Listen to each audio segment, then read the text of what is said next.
Rodney, with the first day of being in full pads, did you like where the physicality of your group was at, and just how did you think that they approached the day? Obviously, I thought, day being sixth day, I thought they looked like it was the sixth day. I think early on, I've really liked the energy and the way the guys have approached practice. Today, it started, wearing on them a little bit, that we got to continue to push the needle and continue to get mentally and physically tougher and be able to fight through those situations. But, overall, I thought it was good. We did have a couple guys get banged up. So guys got more reps. When we start limiting other guys with reps, then other guys increase the reps. But that's a game situation, so they got to learn how to fight through and be able to push themselves when they think they can. Two things. Can you talk about Omar Norman-Lott and what he's brought for the spring and into fall camp and how much he's kind of grown? And then two, when you look back a couple of years ago, what your room looked like when you first got here and now what it looks like. I know those freshmen aren't necessarily ready, but they at least, look the part. How good is that to kind of see the development as far as just being able to build the room up? Well, obviously I definitely think Omar Lott is definitely an upgrade for us. He's a young man that's got, a body of work, even though it's in a different conference. So he's got a little bit more maturity to him. And then when you sit there and look at this kid, he has a skill set. He has power. He has initial quickness. He knows how to maneuver his body and slip and just naturally make some plays. He can really run. The thing I thought, initially coming into camp, I thought he maybe just a tad bit, too heavy. And I think, now he's starting to trim down, and his athleticism is starting to show even more, which I think as he continues to really get himself into better shape, I think we will see even a much better product than what he's shown thus far. Along the lines of, changing the culture of the room, I do feel like we are moving the room in the right direction. Now we've got peers holding each other accountable. And that's what you want. If you're ever going to have a championship caliber program or team, you got to have the leadership coming from within. And now you're seeing guys start to hold each other more accountable. And it's just not just the coaches where, they're sitting there and say, hey, that's not our standard. That's not how we do things. And I think if we can keep moving in that direction, then we'll be able to achieve better results.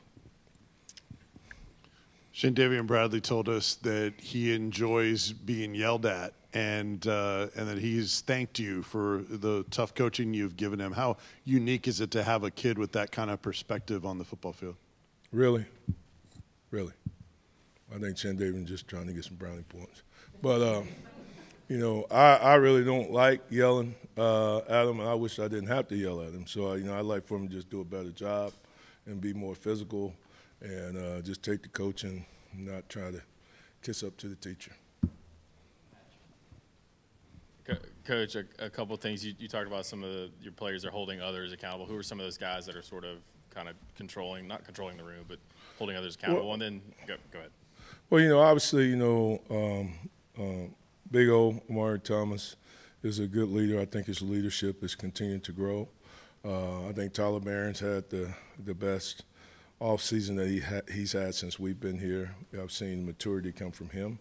I think Elijah Simmons is growing. I think Don Bailey's growing. So you're starting to see some growth, from multiple people. Roman Harrison's had a good camp. And, starting to, do things, the Tennessee way and not so much doing things their way. And I just think, it's becoming, contagious, and just not being afraid to call one another out.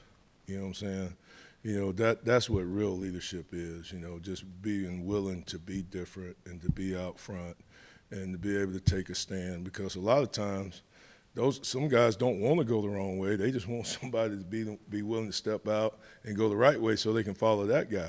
And, I think we're seeing a lot more of that. And obviously we need to see more. because you don't really have to be an older guy, to be a leader. It's just about, how you're doing it every day.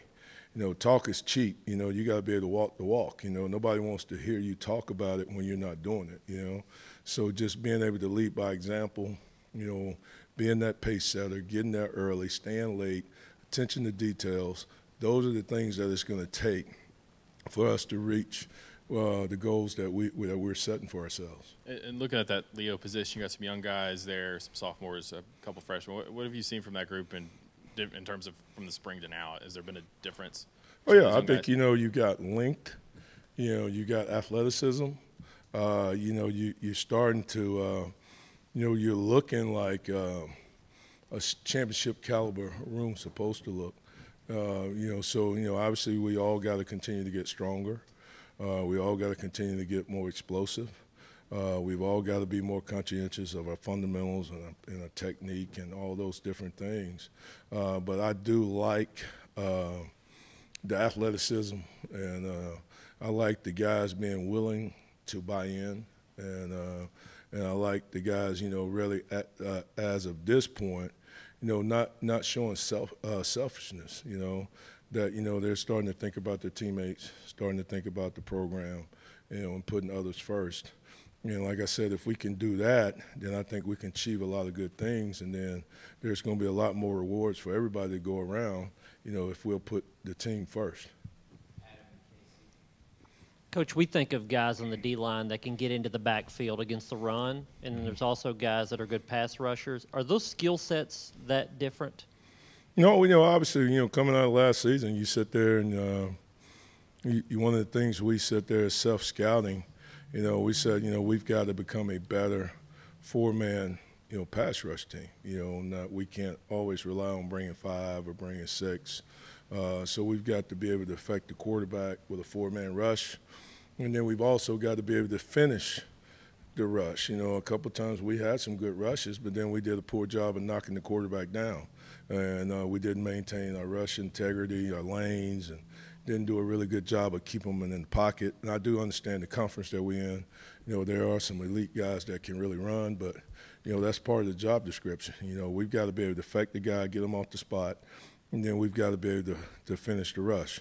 So, we did a really good job as far as TFLs, but we've got to do a better job as far as being a four-man pass rush team. Is there an example of one guy who was really good at TFLs and you think has to be a better pass rusher?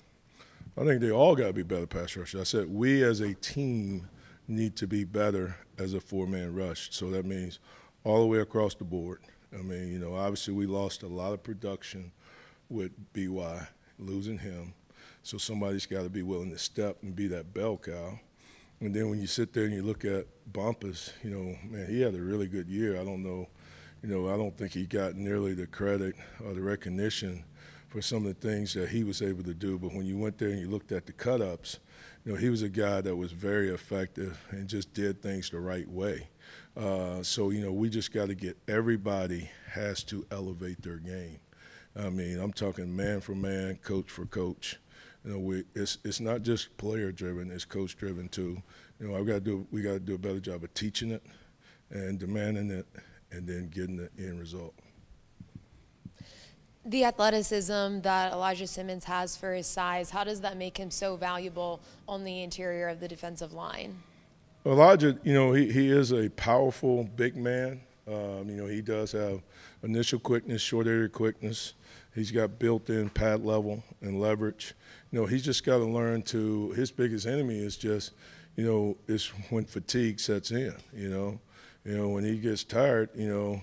Everybody knows he switched his number to 10. And like I'm saying, if you're a D lineman wearing 10, you need to be elite. So my challenge to him, sometimes 10 shows up to practice, sometimes 51 shows up. So we just got to figure out who you are, what you want to be. So 10 and 51 are different guys. So if he's going to be 10, then he needs to get himself in really, really good shape and be able to play out the whole game like 10. You kind of touched on it a minute ago, Tyler Barron, his offseason. What difference have you seen in maybe his mindset and approach? Is there some motivation there just being a senior, and then also where has he gotten better as a player this offseason? Well, I think he's matured, a lot.